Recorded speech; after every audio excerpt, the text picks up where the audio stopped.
Alright, so this is what 3 rods by 3 rods looks like. And those 2,500 square feet are now back with folks that once got rights to a spring, and all of that got mixed up over time. And what I thought was this, created in the 80s with a pond on the other side of this berm, is actually where the spring ended up, since it was first given away from this farm in about 1890 or so, maybe 1790 actually. 1890. That's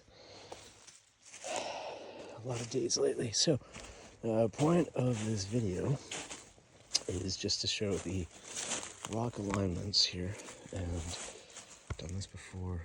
At the end of the day, just kind of doing an inventory of rocks in this general vicinity, and there are many that would have related, similar carvings, all of that, but the alignments to, there's a rock under the ground there, and then these boulders out in the field here, and then there's another one further out in the field out there, and they all are very large glacial erratics, boulders that would have been very hard for farmers to move out of the meadow, so they left them there.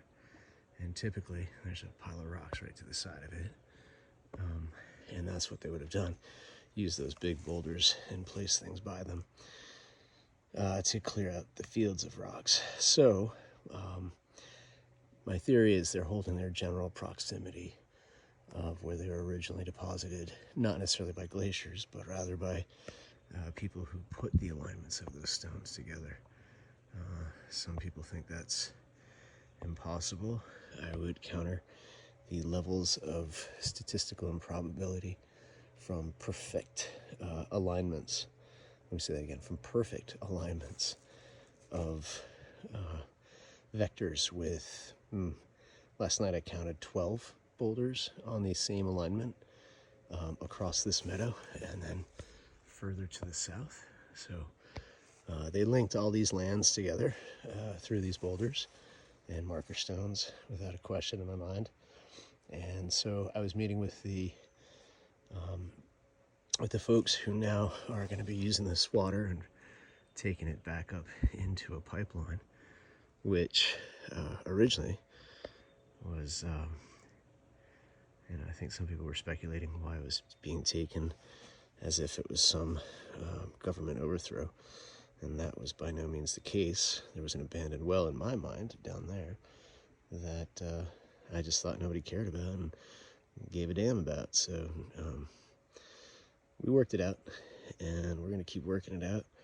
So as part of this, we will have access to these stones, and the research that we're doing here will not be interrupted in that sense of respecting that we've redefined these boundaries, and things that really just were a mistake of communications, and will help get the access to their things that they have to do. And as far as the federal wetlands that I thought was going to prohibit our farming plan, it seems like we're in good shape. So we just discussed how to navigate access and how to get our rice paddies going.